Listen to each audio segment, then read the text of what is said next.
Prepara o material que é hora de trabalhar a concentração e a criatividade. Vai começar mais uma dinâmica das letras. Quando terminar, não esquece de mandar o resultado do seu trabalho para a gente publicar no nosso site. É só enviar para producão@circuitoculturalpernambuco.com.br. Agora, mãos à obra! Laia, laia, laia, laia, laia, laia, laia, laia, laia, laia. Olá, eu sou Érica Montenegro e hoje eu estou aqui para fazer uma brincadeira com vocês, a dinâmica das letras. Preparem lápis e papel porque a gente vai fazer uma brincadeira. A gente vai trabalhar com poesia. E como falar de poesia sem lembrar de histórias que fazem a gente pensar nas coisas boas? Olha, a gente acabou de ver aí um monte de coisa acontecendo no circuito e eu quero fazer referência a uma história muito legal que a gente contou agora há pouco, que é a Coisa Brutamontes e que vocês vão poder ver o vídeo lá atrás. Procurem porque vale muito a pena. Mas é claro que eu vou dizer um pouquinho do que se trata, não é? A Coisa Brutamontes é uma história incrível, de superação, de amizade, de um monte de coisa interessante, que conta sobre a amizade da Dona Maria, uma senhorinha de mais de 80 anos, e do Cícero, um menino de 11 anos, cheio de afeto, cheio de poesia. Esse livro foi escrito pela Renata Penzani e teve ilustrações do Renato Alarcão. E essa dupla de Renatos foi acolhida pela CEP Editora, que publicou um livro incrível, esse aqui, A Coisa Brutamontes. Mas olha, por que será que eu escolhi A Coisa Brutamontes para falar sobre poesia? Porque tem tudo a ver. E olha, para a gente falar de poesia, eu preparei uma caixinha com umas perguntas que vão nortear a gente nessa pequena conversa sobre essa coisa tão importante que está na nossa história todos os dias. Olha, a poesia é algo que a gente não consegue ver. É algo que não está por aí visualmente, materialmente. A poesia é como a alma das coisas. A primeira pergunta que eu tenho para vocês é: você gosta de poesia? A poesia é exatamente essa capacidade de beleza da gente achar nas coisas simples do cotidiano. Tem gente que diz assim: hoje eu acordei sem poesia. E essa pessoa está querendo dizer que o dia não está tão leve assim quanto poderia, não é? Então, todos nós, quando somos apresentados a uma boa poesia no cotidiano, quando a gente é apresentado a um bom poema, não tem como não se apaixonar. E aí tem as perguntinhas aqui.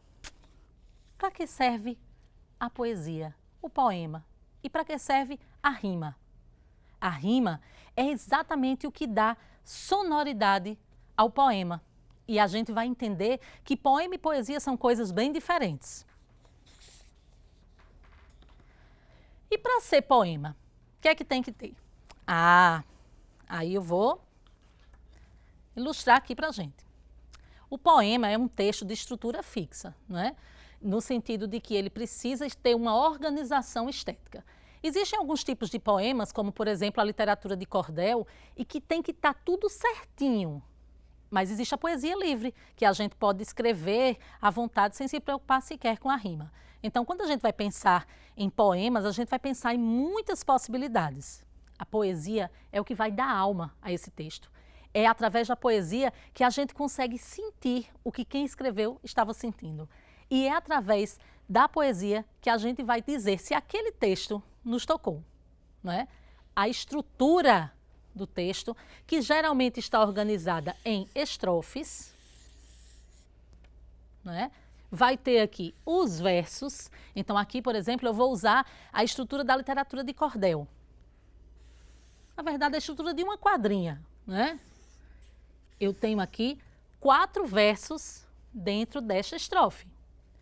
Aqui também eu vou ter 4 versos dentro desta estrofe. E aí eu vou dar um exemplo. Pirulito que bate, bate, pirulito que já bateu, quem gosta de mim é ela, quem gosta dela sou eu.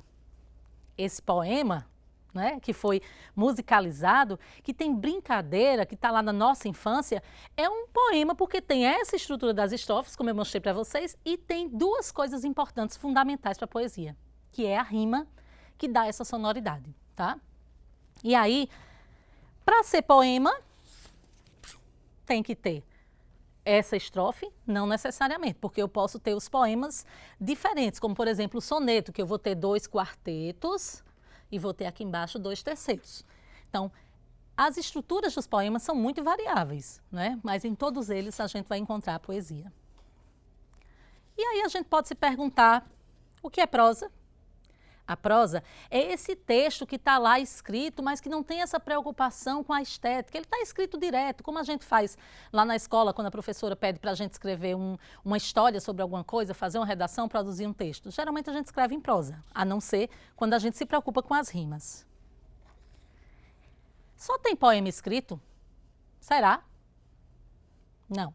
Ao longo da história da gente, a gente vai ter muitos poemas que começaram a ser da oralidade, depois é que eles foram escritos, né? Até hoje acontece, por exemplo, com os repentistas, que fazem de repente muitos versos. Depois aquilo ali pode ser escrito ou não. Então, os poemas, eles podem não estar escritos. Eles estarão no campo da oralidade, mas vão acompanhar as pessoas durante muito tempo. Música é poema? É. Acabei de cantar Birulito que bate, bate. A música, quando ela é composta, quando o compositor ele vai trabalhar com a música, ele escreve e vai colocar uma melodia. E essa melodia ela vai dar a musicalidade ao poema. Cordel é poema? Claro que sim. Eu mesma escrevi um folheto em que diz assim, ó, a girafa, nossa amiga, escolheu um baile dar, reuniu todos os bichos para então comemorar. Era seu aniversário, ela ia se esbaldar. Ele foi organizado numa estrutura de versos e de estrofe que se chama sextilha.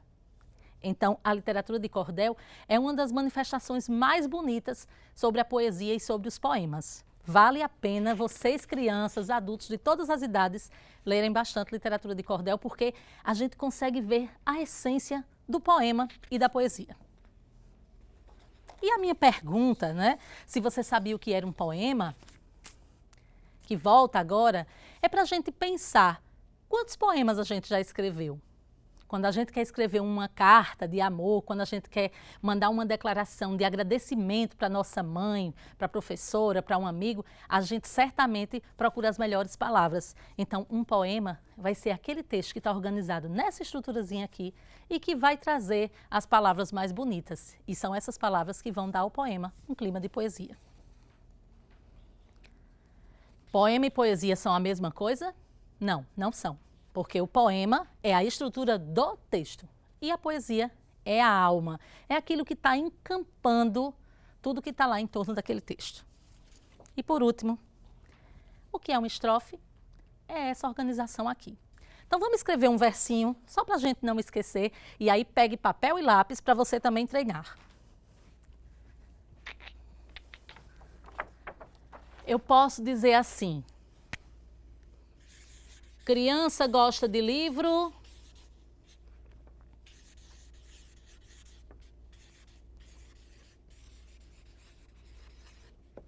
gosta muito de brincar,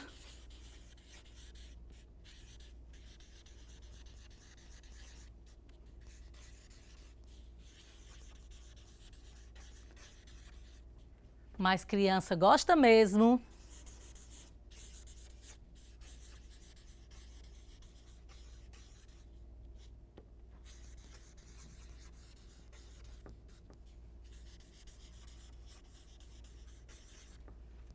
de com seus amigos estar.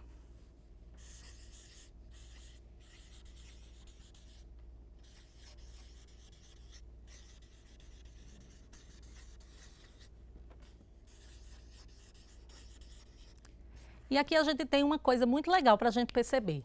Aqui eu tenho 1, 2, 3, 4. Tenho 4 frases. Essas frases são os versos. Cada verso ele vai estar numa linha. Aí você pode estar se perguntando, e por que as palavras estão aqui embaixo? Porque não coube aqui na frente. Se eu colocar aqui de volta, vai pensar que é outro verso. Por isso que a gente bota aqui do meio da palavra para lá, do meio da frase para lá, né?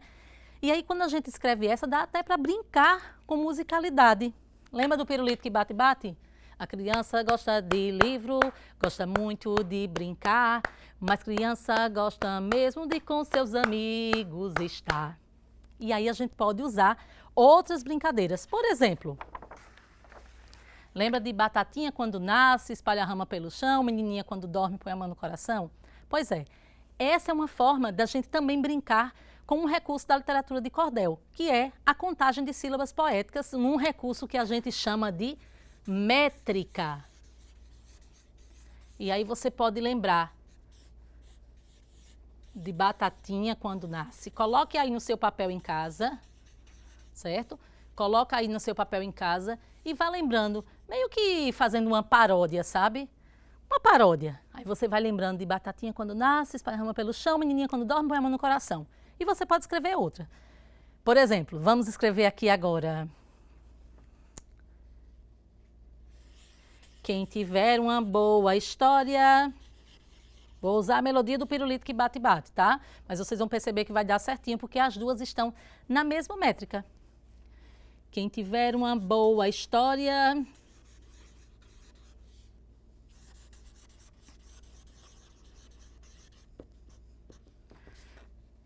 Me convide para escutar.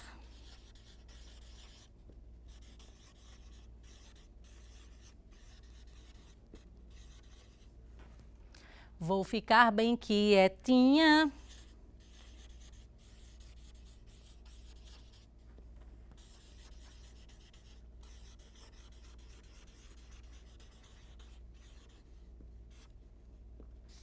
Para você poder contar.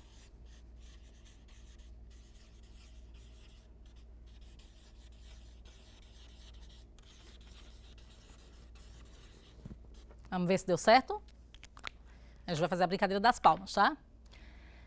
Quem tiver uma boa história, me convide para escutar. Vou ficar bem quietinha para você poder contar.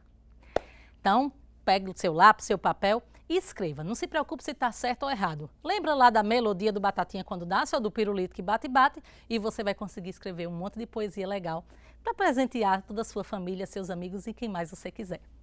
Essa foi a nossa dinâmica das letras. Espero que vocês aproveitem. Tchau, tchau. Você acabou de assistir mais uma atração do Circuito Cultural Digital de Pernambuco, uma realização da CEP Editora e da Fundação Gilberto Freire.